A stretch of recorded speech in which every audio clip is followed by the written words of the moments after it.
Again,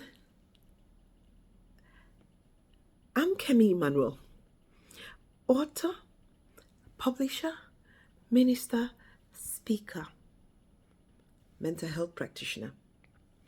Now, one of the key things I see in mental health and what creates a lot of pain is when there is no love.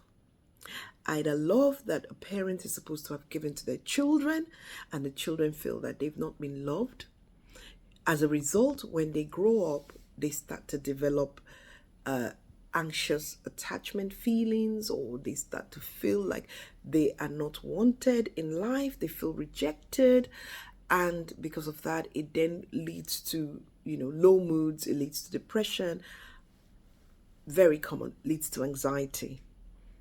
So the biggest thing that we find in mental health is that love is missing in the family. You've got a family, you've got a mom, she probably doesn't love the child. A child will say, my mom hates me. When a child says, my mom hates me, it breaks my heart, because what that means is that love was missing. Now, the love a mother has for a child is very different from the love that she will have for her husband. It's different from the love she will have for her friends. It's different from the love she will have for her colleagues at work, But that bond between a mother and a child, or a father and a child, is such an important bond. And when it is founded on love, then the bond remains. Now, you don't love your children because they're very good and they're always nice to you. You love them because you decide, this is my child, this is flesh of my flesh.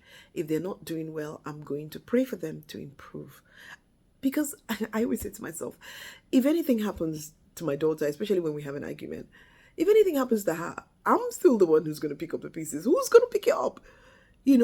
God forbid, if she has to, go into hospital or whatever, I'm still the one who's going to do the running around. So how can I wish her any evil? How can I wish her any bad? Regardless of the fact that, okay, maybe she's been disobedient. Maybe she didn't obey me. So it's a decision I've made. And that is why my book, Love Made This Happen, looked at that. I looked at the various types of love. I looked at how they can hurt us. And I looked at in what ways in which we can overcome it.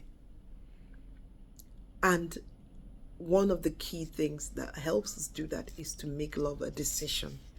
So now I'm going to end with this. I'm going to end with 1 Corinthians 13, which is God's description of love.